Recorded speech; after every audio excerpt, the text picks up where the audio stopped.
नमस्कार साथियों, आज हम बात करने वाले हैं एक्सरसाइज नंबर 1.2 की।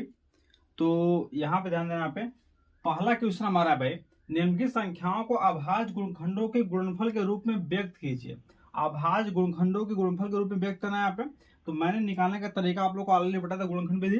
तो गुणनखंड विधि मैंने ऑलरेडी बता दिया था, ठीक है। यहाँ पे आप लोग के सिलेबस में दिया है ट्री मेथड। क्या दिया है? Tree method. तो हम दोनों चीजें बताते हैं, दोनों सेम सेम लगभग सेम ही कॉन्सेप्ट है, थोड़ा सा लिखने का तरीका अलग हो गया।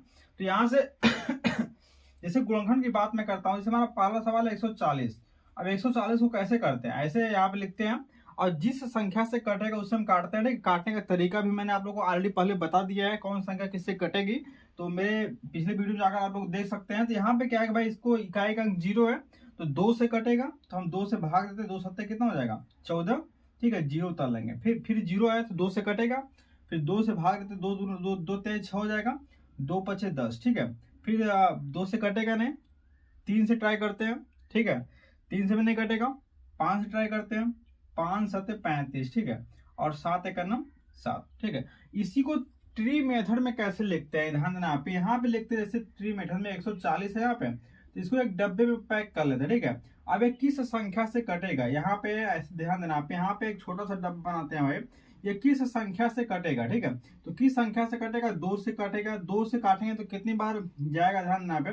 तो ये कितनी बार जा रहा है यहाँ पे? 2 से काटने के बाद 2 सत्ते 14, 0। ठीक है, अब ध्यान देना यहाँ पे। अब ये किससे करेगा? 2 से कटेगा, तो 2 से यहाँ से काटते हैं, यहाँ पे एक डब्बा बना लेते हैं यहाँ पे। तो 2 से यहाँ से काटते हैं, 2 कितना हो जाएगा यहाँ पे? यहाँ पे 35 बचेगा। क्या बचेगा? 35 हो जाएगा। ठीक है, अब 5 से काट देते हैं इसको, तो यहाँ पे ये हमारा ट्री मेथड है। ठीक है, 5 से काटेंगे भाई, 5 सत्ते कितना हो जाएगा?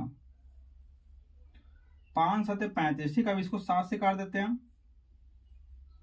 ठीक है, तो यहाँ पे क्या बच जाएगा? यहाँ पे आपका इकाई बच जाएगी। तो इस प्रकार से करता है। ठीक है, हम तो कहेंगे इसी से करना, सिलेबस में दिया होगा तो इसे कर लेना। ठीक है, तो इस प्रकार हमारा क्या हो जाएगा, हम लिख देंगे क्या कि 140 बराबर 140 बराबर 140 बराबर भाई 2 गुणे 5 गुणे 7। ठीक है, तो ध्यान देना पे, तो इसको नोट कर लीजिए आप लोग। 156 की बात करते हैं भाई। यहाँ पे 156 है, किससे कटेगा? 2 से कटेगा, 2 से 14, 2 अट्ठे 16। इकाई का अंक 8 है, किससे कटेगा? 2 से कटेगा, 2 3 6, 2 9 18। ठीक है, इकाई का अंक 9 है, 3 से ट्राई करते हैं। 3 एक नंबर कितना? 3 3 का 9। ठीक है, अब किससे कटेगा? 13। खुद एक अभाज्य संख्या है, 13 का नंबर कितना हो जाएगा? 13। तो हम लिख सकते हैं 156 बराबर 2 गुणे 2 गुणे 3 गुणे कितना? 13। ठीक है, ये हमारा अभाज्य गुणनखंड के रूप में बदल जाएगा। अब थर्ड नंबर को हम देखते हैं भाई। यहाँ पे थर्ड नंबर हमारा क्या है? 3825 है। ठीक है, तो इसको हम क्या करते हैं? 3 से ट्राई करते हैं पहले। तो 3 से काटेंगे, 3 एकम कितना हो जाएगा? 3। 3 दूना कितना हो जाएगा? 6। 3 सत्ते 21 हो जाएगा, और 3 सत्ते 21, 3 पच्चीस 15 हो जाएगा। फिर 3 से ट्राई करते हैं।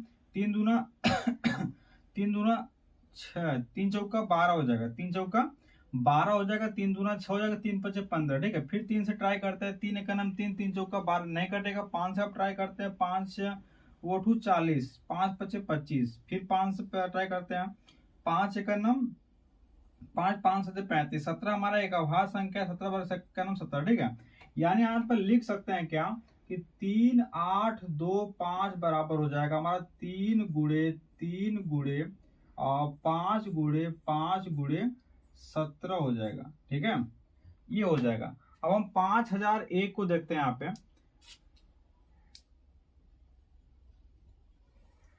5001 5005 है, सॉरी। ठीक है, 5005, इसको 3 से ट्राई करते हैं। 3 एकम 3, यहाँ पे कितना हो जाएगा? ये 3 से ट्राई करते हैं। यहाँ पे 3 एकम 3, यहाँ पे 3 एकम 3 हो जाएगा। यहाँ पे 20, 3 छक 18, 3 छक 18 नहीं कटेगा। 5 से ट्राई करते हैं। 5 एकम कितना हो जाएगा? 5 0 0 5 एकम 5। ठीक है,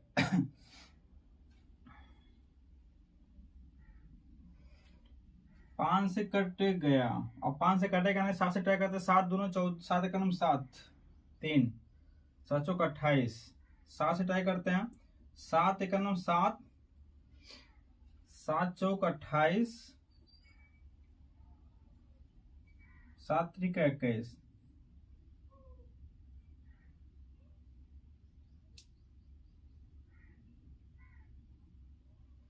अब 11 से ट्राई करते हैं। 11 7 से कटेगा नहीं, 7 दूनी 14 नहीं कटेगा, 7 11 का नाम 11, 11 3 33, ठीक है।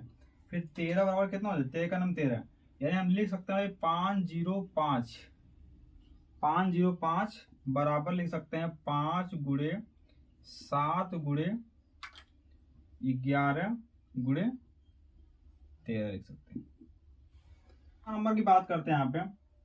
5वां नंबर हमारा क्या, 7 4 2 9। इसको ट्राई करते हैं, 3 से करते हैं। 3 एक नंबर 3, 3 चौका 12 22 नहीं कटेगा।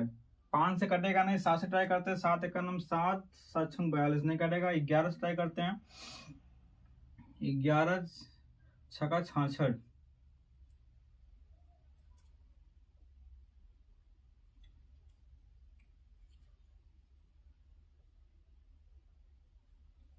इसको 17 से ट्राई करते हैं, ठीक है। ऐसा आप लोग नोट कर लीजिए।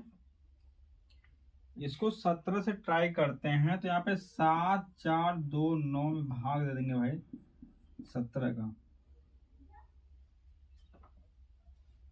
7 चौका 68, 6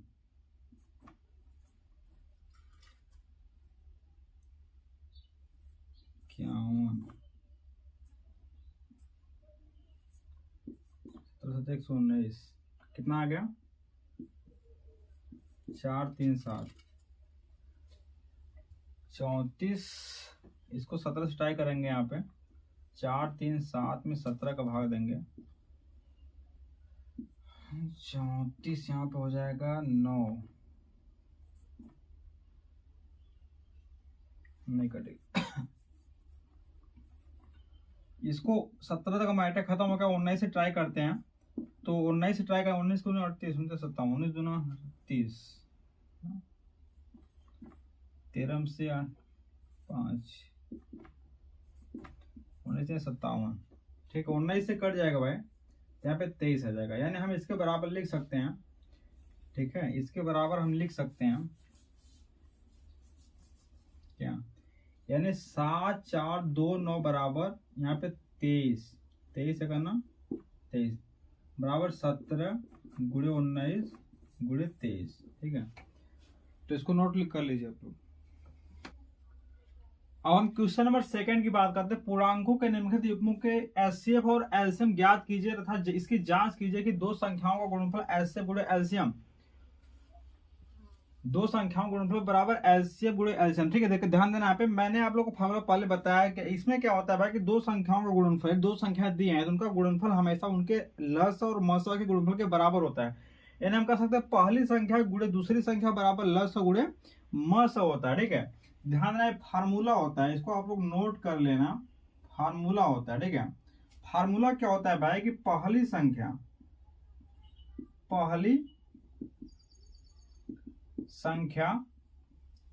गुणे दूसरी संख्या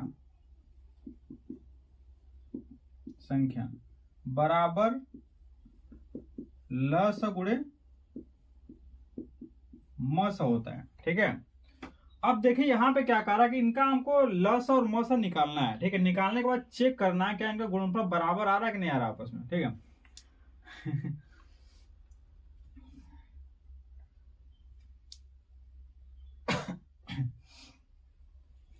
तो इसमें से कोई हम एक सवाल बताएंगे और बकिया दो आप लोग को होमवर्क के तौर पर रहेगा। मैं कोई एक संख्या बताता हूँ, दो आपको होमवर्क के तौर पर रहेगा, आप लोग कर लेना यहाँ पे एक्सरसाइज के तौर पर। बहुत इजी सवाल, कोई दिक्कत नहीं। यहाँ पे देखिए, यहाँ पे पहला सवाल ले लेता हूँ मैं। पहला सवाल है भाई 26 और क्या है, 26 और 91, ठीक है। क्या है 26 और 91। तो 26 का हम गुणनखंड करते हैं, ठीक है। 2 से कटेगा, 2 एक नम 2, 2 3 6, ठीक है। अब 13 एक नम कितना हो जाएगा 13 हो जाएगा।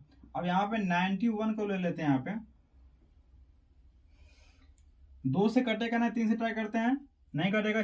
5 से नहीं कटेगा, 7 से ट्राई करते हैं। 7 एक नम 7, 7 का 21, हाँ 7 एक नम 7, 7 का 21 और 13 का नम 13 हो जाएगा। ठीक है, अब यहाँ पे लिख सकते हैं भाई, क्या लिख सकते हैं, यानी 26 बराबर लिख सकते हैं 2 गुणे कितना 13, और 91 बराबर लिख सकते हैं 7 गुणे कितना 13। ठीक है, 91 बराबर इतना लिख सकते हैं। अब इसका HCF निकालते हैं। ठीक है, HCF बराबर हो जाएगा, HCF निकालने का तरीका मैं ऑलरेडी आप लोगों को बहुत बढ़िया तरीके से समझा दिया हूँ। यहाँ पे बताया था भाई जो दोनों में कॉमन होता है, दोनों में कॉमन कौन होता है, वही हमारा 13 है, तो यहाँ पे 13 हमारा क्या हो जाएगा LCF हो जाएगा। LCM निकालने का तरीका भी मैंने आप लोगों को बढ़िया समझा दिया है। यहाँ पे LCM हमारा क्या हो जाएगा, यहाँ पे LCM कितना हो जाएगा, जो दोनों में कॉमन होता है उसको एक बार लिखते हैं, नहीं हम यहाँ पे 13 को एक बार लिख देंगे, जो नहीं कॉमन होता उसको मैं लिख लेते हैं, टोटल उतार लेते हैं, यानी मैं 2 गुणे 7 हो जाएगा। ठीक है, बात सुनाएंगे, तो यहाँ पे 13 गुणे 2 गुणे 7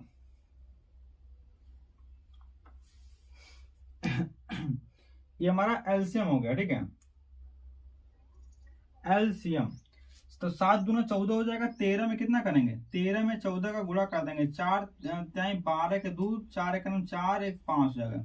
यहाँ पे हो जाएगा 3, यहाँ पे हो जाएगा 1 2 5 3 8 हो जाएगा, 182 हो जाएगा। क्या हो जाएगा 182 हो जाएगा। ठीक है, अब यहाँ पे क्या भाई, इस फॉर्मूले पे जाएंगे, पहली संख्या गुणे दूसरी संख्या बराबर लस गुणे मस है। ठीक है, तो पहली संख्या हमारा 26, दूसरी संख्या हमारा 91। ठीक है, तो यहाँ पे 26 गुणे 91 कर लेंगे, बराबर हमारा कितना हो जाएगा लस गुणे मस, यानी हमारा 182 गुणे कितना 182 गुणे 13 कर लेंगे। ठीक है, अब इन दोनों का गुणा करके देखते हैं क्या दोनों आपस में बराबर है, तो हमारा लेफ्ट हैंड साइड बराबर राइट हैंड साइड होगा। ठीक है, यानी हम यहाँ पे करते हैं 91 में 26 का गुणा करते हैं। ठीक है, तो 91 में 26, 6 का नाम 6, 9 7 54 हो जाएगा, 9 54 हो जाएगा। ठीक है, 2 हो जाएगा यहाँ पे, और 2 9 18 हो जाएगा।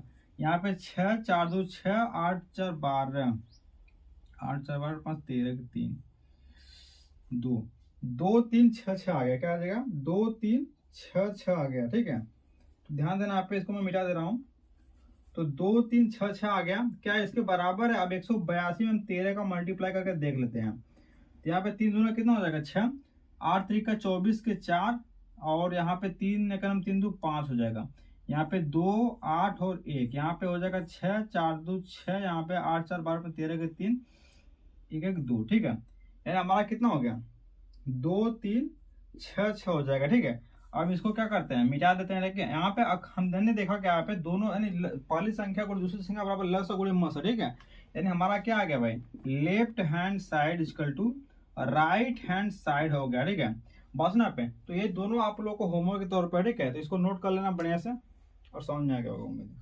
तो अब क्वेश्चन नंबर 3 की बात करते हैं। अभाज्य गुणनखंड में विधि द्वारा निम्नलिखित सपूर्णांकों के HCF और LCM ज्ञात कीजिए। यहाँ पे देखिए पहले सवाल नंबर की बात करते हैं। यहाँ पे सवाल नंबर हमारा पहला भाई क्या 12 12 15 और 21 है। ठीक है, तो इसका हम गुणनखंड करते हैं, तो 12 का करेंगे भाई तो क्या हो जाएगा 2 6 का 12 हो जाएगा, 2 3 6 हो जाएगा, और 3 एकम कितना हो जाएगा 3। अब हम 15 का करेंगे भाई यहाँ पे, तो क्या हो जाएगा 3 5 15 और 5 एकम 5। ठीक है, अब हम क्या करेंगे 21 का करेंगे भाई यहाँ पे, 21 का करेंगे तो 3 7 कितना हो जाएगा 21, और 7 एकम कितना हो जाएगा 7। केवल एक ही सवाल बताएंगे, ये आप लोगों को क्या होगा, ये दोनों होमवर्क के रूप में यानी HW के तौर पर। ठीक है, अब देखिए यहाँ पे क्या हो जाएगा, यहाँ पे 12 बराबर हम क्या ले सकते हैं, 12 बराबर 2 गुणे 3, और यहाँ पे 15 बराबर हम क्या ले सकते हैं, 15 बराबर 3 गुणे 5। ठीक है, और यहाँ पे 21 बराबर हम क्या ले सकते हैं 3 गुणे क्या 3 गुणे 7।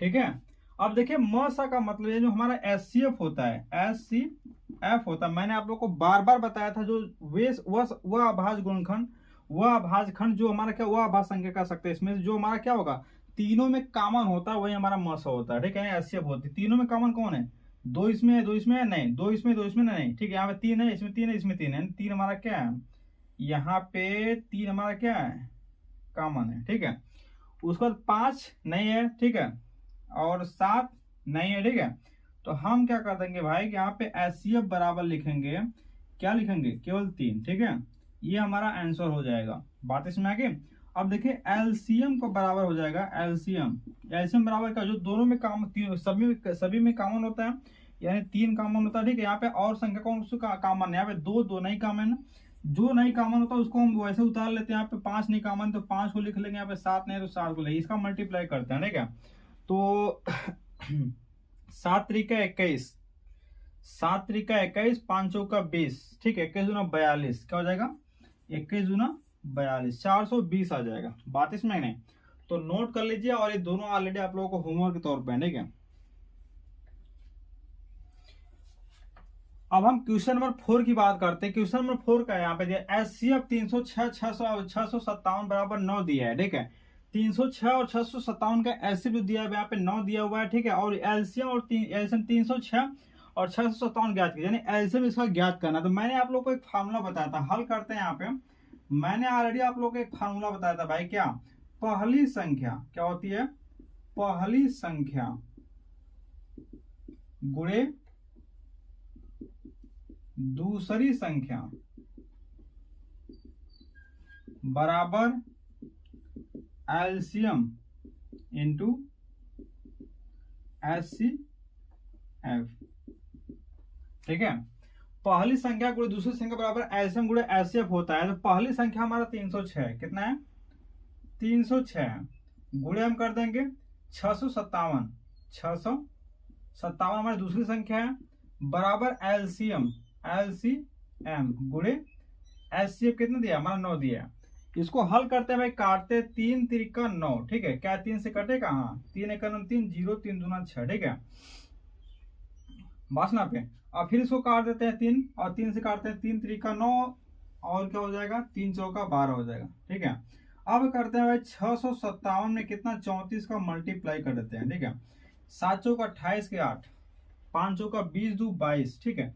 6 चौका 24 दू 26 हो जाएगा, 24 दू 26, 3 सत्ते 21 के 1, 3 पचे 15, 15 दू 17 के 7, 3 6 का 18, 18 एक 19 हो जाएगा, ठीक है। यहाँ पे 8 हो जाएगा, यहाँ पे 2 1 3 हो जाएगा, 7 6 13 के 3 हो जाएगा, 9 2 11, 9 2 11 1 12 के 2 1 1 2, ठीक है। तो 22 33 8 हो जाएगा, क्या हो जाएगा हम यहाँ से लिख देंगे भाई एलसीएम बराबर हो जाएगा, एलसीएम बराबर 22 33 8, 22,338, ठीक है। तो नोट कर लीजिए इसको। अब हम क्वेश्चन नंबर 5 की बात करते हैं भाई। कह रहा है कि जांच कीजिए कि किसी प्राकृतिक संख्या n के लिए संख्या 6 के पावर n अंक संख्या 6 के पावर n का अंक 0 पर समाप्त हो सकता है, ठीक है। ध्यान देना आप। अब देखिए 6 के पावर n की बात कर रहे हैं, 6 के पावर n की बात कर रहा है, क्या इसका अंक 0 पे समाप्त हो सकता है, इसके इकाई का अंक 0 आ सकता है कि नहीं आ सकता, ठीक है।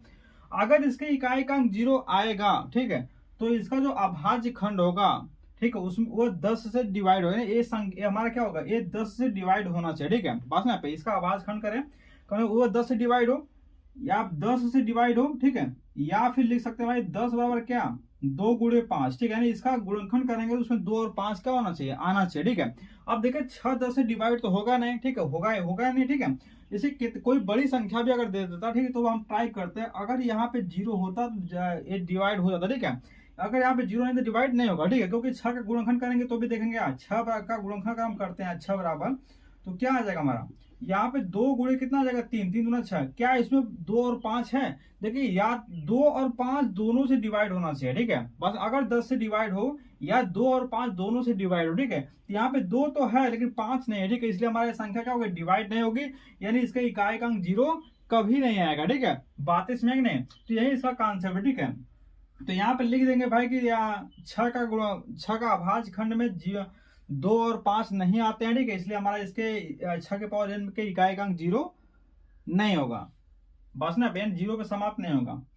तो ठीक है, इसको समझ लेना आगे।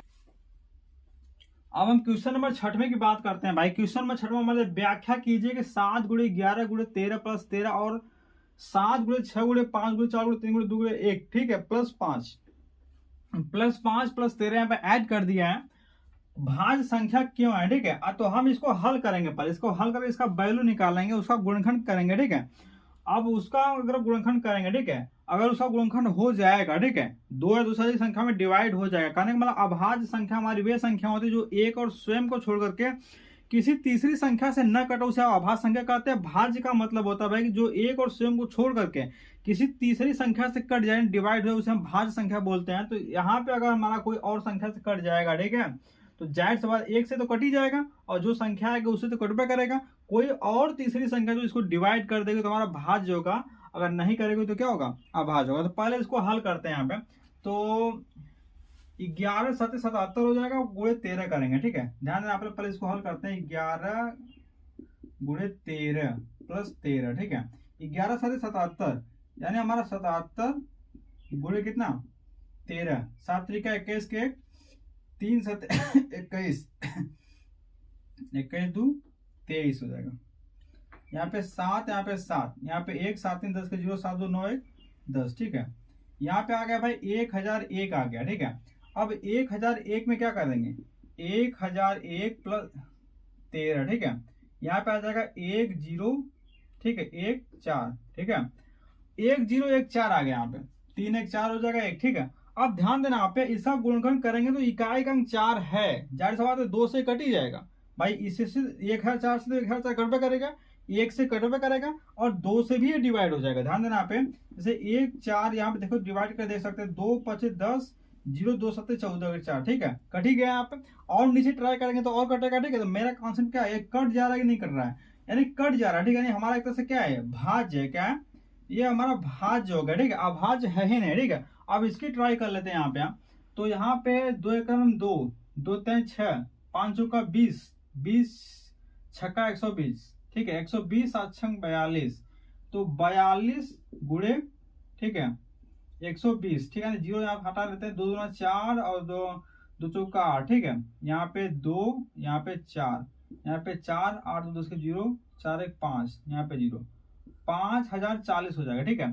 तो 5040 प्लस कितना करते हैं 5, यहाँ पे 5 हो जाएगा, और यहाँ पे 4 हो जाएगा, 0 और 5, ठीक है। यानी इसको हल करने के बाद हमारा कितना आ रहा है, 5045 आ रहा है, क्या आ रहा है 5045 आ रहा है। अब देखिए 5045 क्या हमारा कटेगा, जाहिर सी बात है कट जाएगा, इकाई अंक हमारा 5 है, तो मैंने बताया था भाई किसी संख्या का इकाई अंक 5 होता है तो 5 से कट जाता है, ठीक है। अब इसको काटेंगे, देख लेना यहाँ पे 5045, ठीक है, यहाँ 5 से काटेंगे, पहले ट्राई करते हैं 3 से, 3 एकम 3 जो भी हो, 5 से हमारा कट जाएगा, यहाँ पे 5 एकम 5 0 5 9 45 जी सर उतारेंगे, ठीक है, 5 9 45, ठीक है।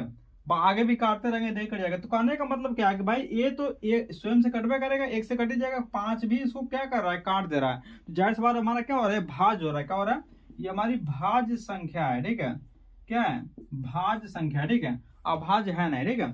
तो यही चीज हमारी होती है।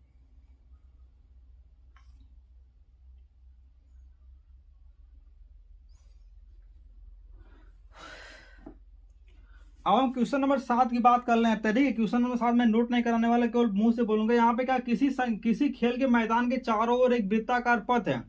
इस मैदान का एक चक्कर लगाने में सोनिया को 18 मिनट लगते हैं, जबकि इसी मैदान का एक चक्कर लगाने में रवि को 12 मिनट लगते हैं। मान लीजिए कि वे दोनों एक ही स्थान और एक ही समय पर चलना प्रारंभ करते हैं, तो एक ही दिशा में चलते हैं, तो कितने समय बाद वे पुनः प्रारंभिक स्थान पर मिलेंगे, ठीक है। तो यहाँ से हम इसका क्या करेंगे, एलसीएम निकाल देंगे, क्या करेंगे, एलसीएम निकाल देंगे। यहाँ पे तो क्या करेंगे, ध्यान देना, इसका एलसीएम आप लोग निकाल लेना। इसे 18 है, यहाँ पे 18 और 12 का एलसीएम निकालना। क्या करेंगे, इसका गुणनखंड करेंगे।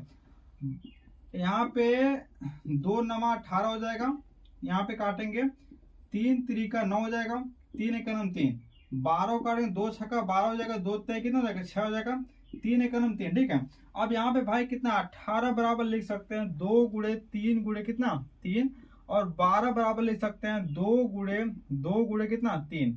यहाँ पे 2 कॉमन है, यहाँ पे 3 कॉमन है, एक बार लिखेंगे 2 गुणे 3 हो जाएगा, ठीक है। अब यहाँ पे 3 और 2 यानी 3 गुणे कितना कर सकते हैं 2, 2 तय 6, 2 तय 6 कितना हो जाएगा 36 आ जाएगा। यानी 36 मिनट बाद क्या करेंगे, 36 मिनट बाद क्या करेंगे, दोनों आपस में मिलेंगे। क्या करेंगे, 36 मिनट बाद दोनों आपस में मिलेंगे। तो आज ये चैप्टर हमारा समाप्त होगा, ठीक है। मिलते हैं नेक्स्ट सेशन में नेक्स्ट टॉपिक के साथ, ठीक है।